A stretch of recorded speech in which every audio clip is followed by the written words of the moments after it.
Hi everyone, Stepan here. Today I'm going to continue the series on the Grünfeld Defense with one of the most popular variations out there, the Russian system or the Russian variation. We are going to be looking at 4 critical moves for black. The variation or the system branches out on move 7. And the Russian system is one of the most positional approaches against the Grünfeld Defense. It's also one of the most solid systems, and it's also fairly tricky to play for black. Because white, as always in the Grünfeld, or as most often in the Grünfeld, has a very broad center, which is in this case even supported by the queen. The Russian system is characterized by the move queen to b3. Let's get into the opening. So after d4 by white, knight f6, c4, g6, knight c3, black plays the Grünfeld defense with d5. And now the Russian system is not the immediate queen to b3. That's not as good because the e4 square is not as supported. The d4 square is not as supported by the knight on f3 because the knight is not yet on f3. So instead of that, white plays knight to f3, and on his next move he's going to play the move queen b3. Now, after bishop g7, we could still get c takes d5, we could still get bishop g5, e3, bishop f4, even queen a4 check is a move, but queen b3, and we now have the Russian system in the Grünfeld. It's called the Russian system because it has been pioneered by a lot of Soviet players. Smyslov, Botvinnik, Karpov, Kasparov has played it, but I would namely say Smyslov and Botvinnik would be the pioneers of this, hence the name, the Russian system. And now we have a series of forcing moves, 3 moves which are going to be played. Since the queen is on b3, similar to the ideas in the Semislav, when the bishop develops itself to d3 or to e2, to d3 most often, you then take on c4 because you have a tempo on the piece and the piece has to move again and is forced to recapture. In this case, black does that too. D takes c4, and now queen takes c4. The queen has had to recapture because it was attacked. Black now castles. White plays the move e4, and this is the starting position we are going to be looking at. E4 is the most principled move, and now you get the Russian system center. 2 things we have to notice. White has a very strong center, but black has not a lead in development per se, but a better development. Black has already castled and developed his king side. He only has the queen side to develop. And white has spent time taking up the broad center, developing his knights and moving his queen around. So white is still 2 moves away from castling, which white is going to have to do at some point. On the other hand, black is already prepared to strike at the center, and black is already prepared to try and destroy white's play. We're going to be looking at 4 different moves. We're going to be looking at a6, which is the main line today, considered to be the main line. It's called the Hungarian Variation. It's called the Hungarian Variation because it has been pioneered by Peter Leko, a Hungarian grandmaster, one of the most versatile players of all time, and before him by his coach Andras Adorjan, also a Hungarian player, so the variation was named the Hungarian Variation, and that starts after a6. We're going to be looking at that last. After a6, which is the main move, we also have knight a6 as a move, which is the Prins Variation. It has the same name as the f3 Sicilian, but named after the same player, but it has nothing to do with the Prince Sicilian. We're going to be looking at knight c6, which is kind of provocative, and it doesn't make that much sense. This is called the Byrne Variation. And bishop g4, which is named after Vasily Smyslov, the Soviet player, the Smyslov Variation. Okay, so all 4 moves are kind of interesting. Let's start with bishop g4 because it's the most rare move. Bishop g4 tries to undermine the defense of d5 by attacking the f3 knight, developing the bishop, and weakening the b7 pawn, which can be important in some lines because the queen is going to go to b3. Okay. After bishop g4, one thing that has to be noted is that white is not afraid of black capturing the knight on f3. If white, as in the main move, plays the move bishop e3 and black takes on f3, white is now perfectly happy. He has this sort of Yugoslav or English attack setup ready to castle queenside, and this rook is coming to g1 or staying on the h file for h4, h5. So this would be almost suicidal. So after bishop g4, white plays the move bishop e3, and now black has two moves, in my opinion.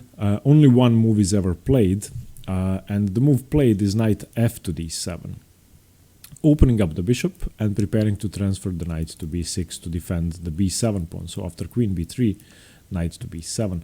One thing that has to be noted is that even the move knight b to d7 is almost never played. There are only 2 or 3 games from this position. I don't see a big problem with this move. In fact, the engine gives it as only slightly worse than knight f to d7, and I think that developing the other knight could be sensible. Now, the critical line which must be factored in, or the critical lines, are queen b3 and e5. After e5, which seems to be the reason why knight f is played to d7, there is a nice variation which I don't see a problem with, which I've analyzed.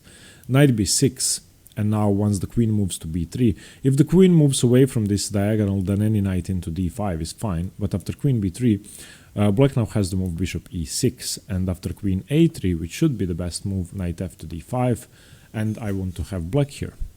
I really want to have black here. I've stopped white's pawns from advancing. I have fixed the most dangerous pawn in white's position, the d4 pawn, and I'm looking forward to moves such as c5 if I want to play them, c6 to solidify if I want to play them. I can take the bishop if I want to, and I just think it's a very pleasant position.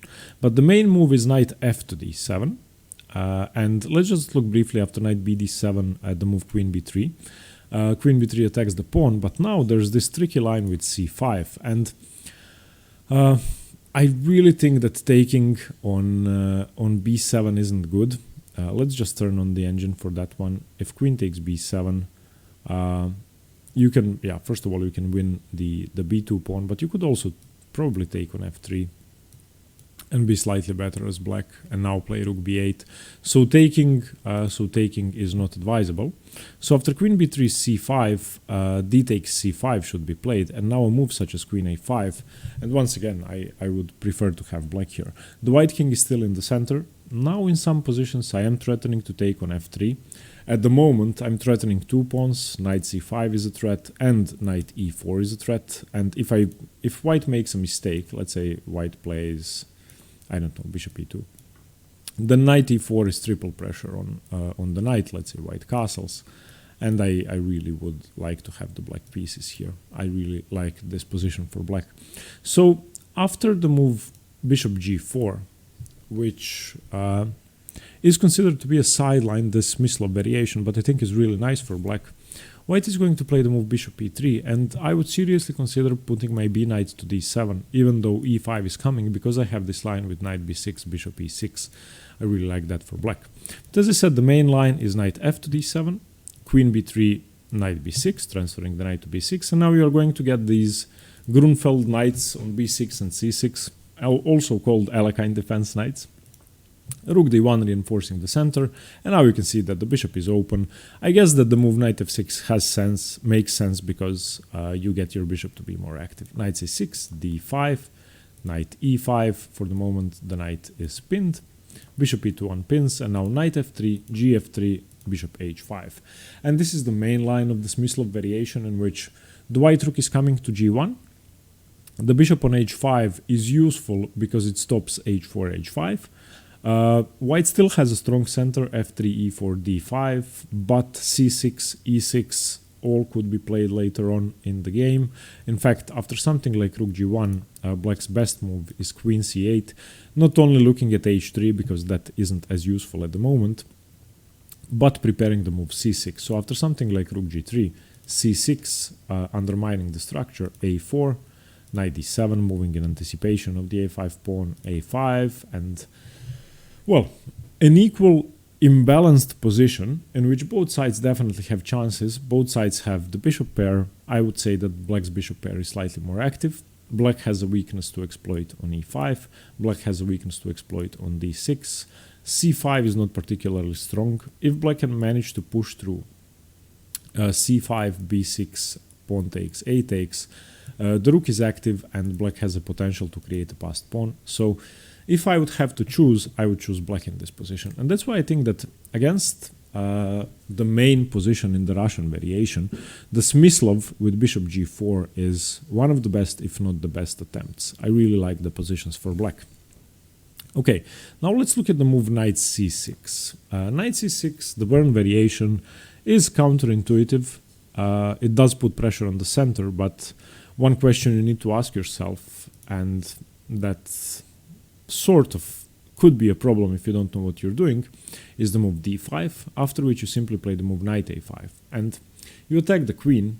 If the queen moves to c5, or to b4, which is slightly more common in these positions, you could play the move c6, which I think is fine. You could also play b6, and I think black should be okay, undermining the center. So the move d5 isn't really good. So after knight c6, white continues with bishop e2. As I said, white still is 2 moves away from castling and should be castling as soon as possible.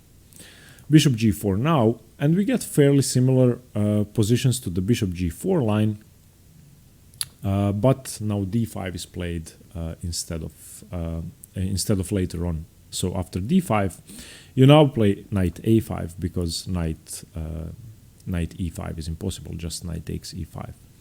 Okay, queen b4, as I said, you can interpose bishop takes f3. You don't have to, but it's the best move. Bishop takes f3, bishop takes f3, c6 defending the knight, undermining the structure, castles, queen b6 challenging the queen. White doesn't really want to exchange the queens. If he does, I think his center is going to crumble.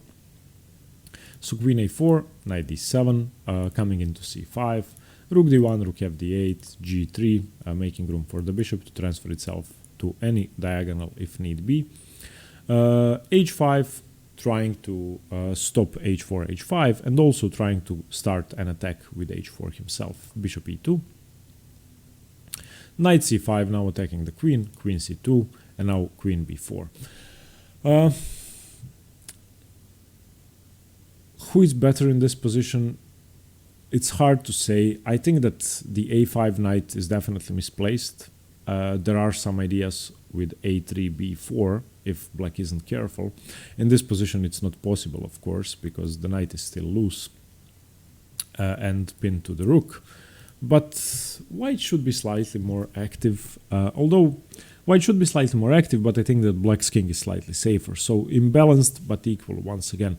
But as I said, I don't like the move knight c6 as much. I really think that it's kind of provocative and leads to awkward positions for black, which, if you know how to play them perfectly, if you know a lot of theory, then sure, play them. But they're not natural to play.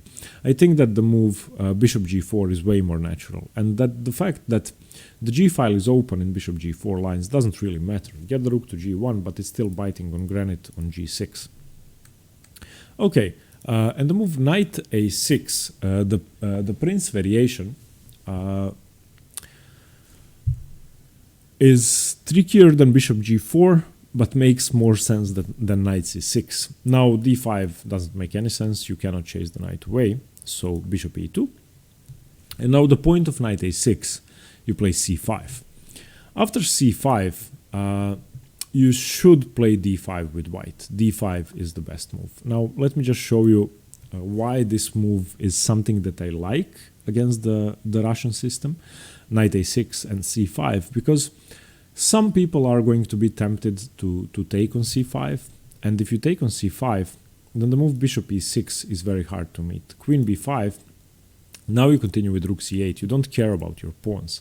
Let's say queen b7, knight c5, queen a7, let's give the white pieces to a very greedy player, knight d3 check, bishop takes d3, queen takes d3, something like queen e3, queen a6, and white is never castling. The bishop pair is staring at the queen side menacingly. Sacrifices on c6 are always possible. Something like rook d8 finishing development, and I think white is in trouble. Black is 2 pawns down, but that's completely irrelevant. So after e4, the move knight a6 is really aggressive. Bishop e2, c5. As I said, the pawn cannot be taken. d5 is the main move, and now you immediately start undermining the structure with e6. After e6, taking would be met with bishop e6. Once again, the queen would have to move, so castles, and now e d5, bishop f5. And I like this setup for white. There's this isolated pawn on d5, which is going to be hard to defend. I think I would always go for a plan with knight e8, knight d6, trying to blockade the pawn. And then my next plan, if I'm allowed, would be a6, b5, expanding on the queen side. In this structure, you can immediately see an advantage for black, a theoretical advantage, and that's the queenside pawn majority, and the fact that white has the isolated queen's pawn on d5. Those two things, if white isn't careful, could amount to a big advantage over time. Bishop e3, attacking the c5 pawn, queen b6. You don't really want to play b6 to defend because you lose your knight. b3, defending b2. Rook f8, rook a d1, rook a d8, getting all the rooks into the center, and now knight a4, attacking the queen. And this is a pawn sacrifice line which you need to be comfortable playing if you want to be playing knight a6. Now, the move rook a to d8 might seem like a mistake if you are unfamiliar with this position. Now let's see what happens. Queen d6, the queen is attacked. Knight takes c5, and now the line goes knight takes c5, bishop takes c5, and you play the move queen d7. And you are eventually going to take the isolated d5 pawn. From this position, all the games ever played on master level were a draw. And the engine gives it as slightly better for black. I think that if you take on a7, just rook a8 should be fine, probably winning the a2 pawn. You can, as you can see, take on d4 immediately, even because there is no e4 or c4 to attack the knight, which is pinned to the queen. So you don't really have to be worried about giving up the pawn in this knight a6 line. This should be fine. But as I said, knight a6, it's aggressive, but after bishop e2, c5, if white knows what he is doing and plays d5, I don't know. Black is okay, but I prefer the move bishop g4. Now, let's look at the main line, a6, the Hungarian variation. This move a6 has a clear purpose of chasing the queen away with b5, and that's just very sensible. Getting the bishop to b7 after that and playing c5 are going to be the next steps. So a6 is sort of a high-class waiting move, also stopping any bishop b5 or knight b5 if that's important. And now white has three approaches to this position.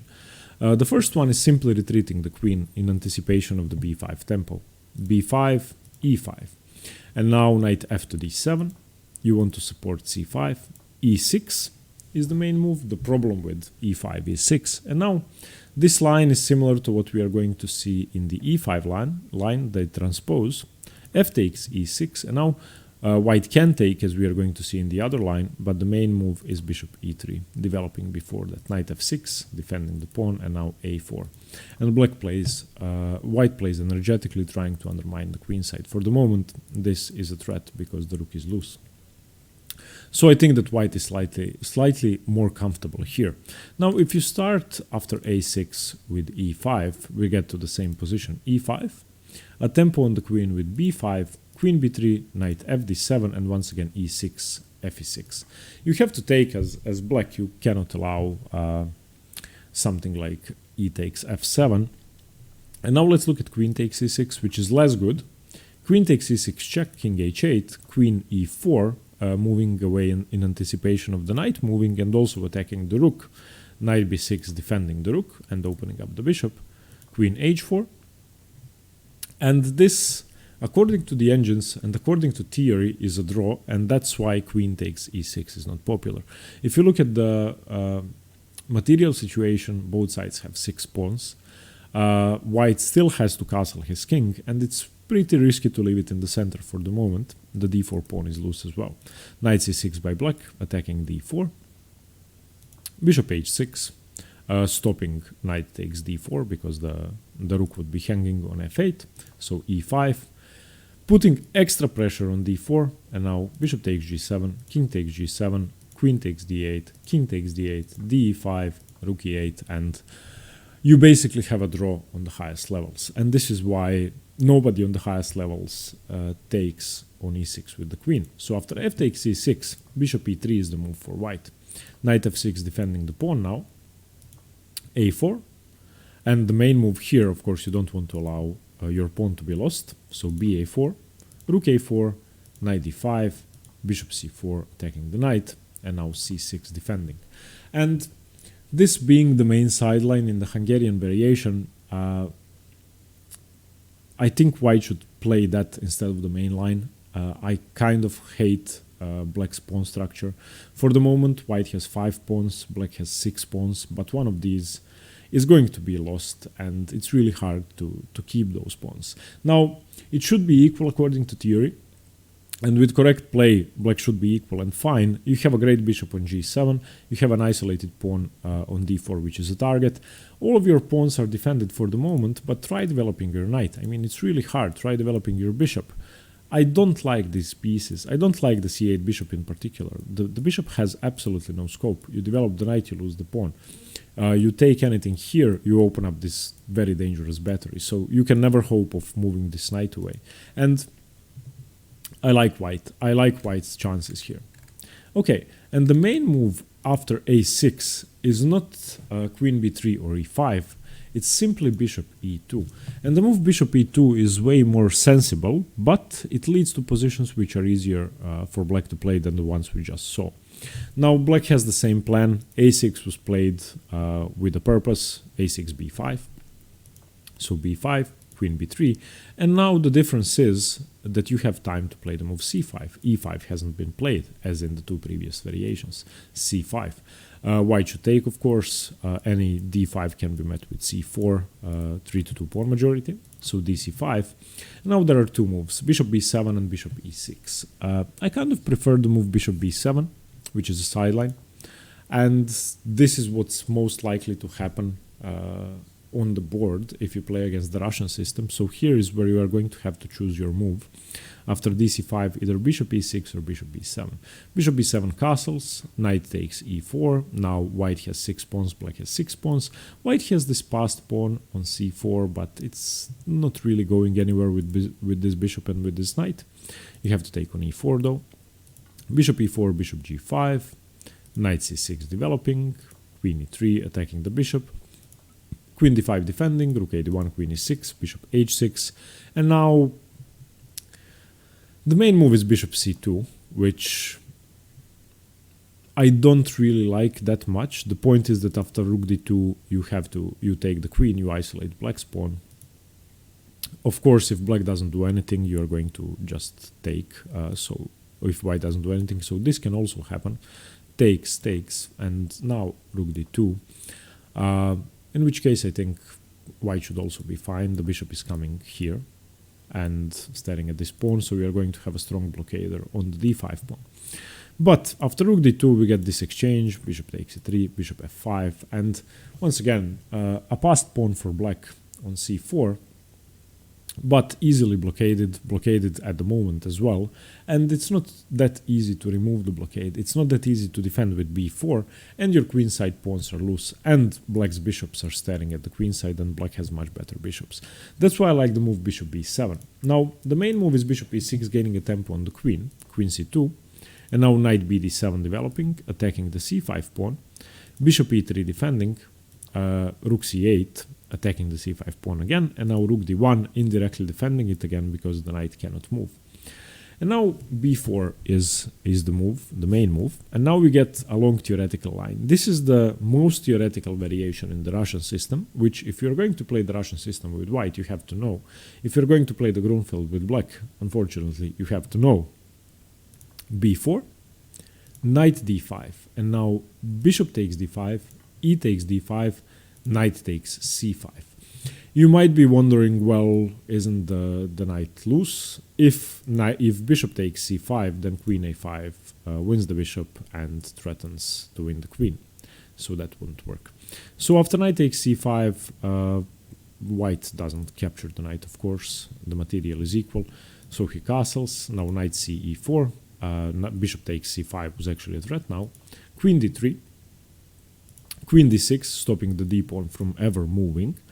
And this is what you get. A lot of tension in the center. Black has two knights, white has the bishop pair. Black's pawns on the queen side are further advanced, but that doesn't really mean that much. If queen takes a6, you might be wondering, then rook c2 is fine. Ample compensation, bishop d4, defending the pawn. And now knight c5, attacking the queen and provoking queen takes d6. E takes d6, bishop b5, and now knight f2 e4. And 6 pawns for white, 5 for black, but black's knights are, in my opinion, much better than white's bishops here. And black has a lot more activity, and d5 is loose and b2 is loose, since the bishop is now, of course, getting traded off. So black is inevitably going to win the b2 pawn, and after that a2 is going to be loose as well. As opposed to other variations in the Grünfeld defense, most of these lines in the Russian system, especially the Hungarian with a6, lead to equal positions. That's why, if you know the theory with black, it's really not likely that you are going to be worse. Study these lines, choose one move, a6, knight c6, or bishop g4. Once again, bishop g4 is my favorite, but that's subjective and I just like the positions. And yeah, I'm going to play a training game in the Russian system today. As I said, I'm going to record one theoretical video every day, and every day I'm going to try to play a training game in the exact variation which I'm recording. So this evening I'm going to publish the video in the Russian system. Thank you very much for watching. If you would like to arrange a training game with me with one of the variations I will be playing in the future, follow the link in the description below. Thanks very much. Stay tuned for more chess. Bye bye.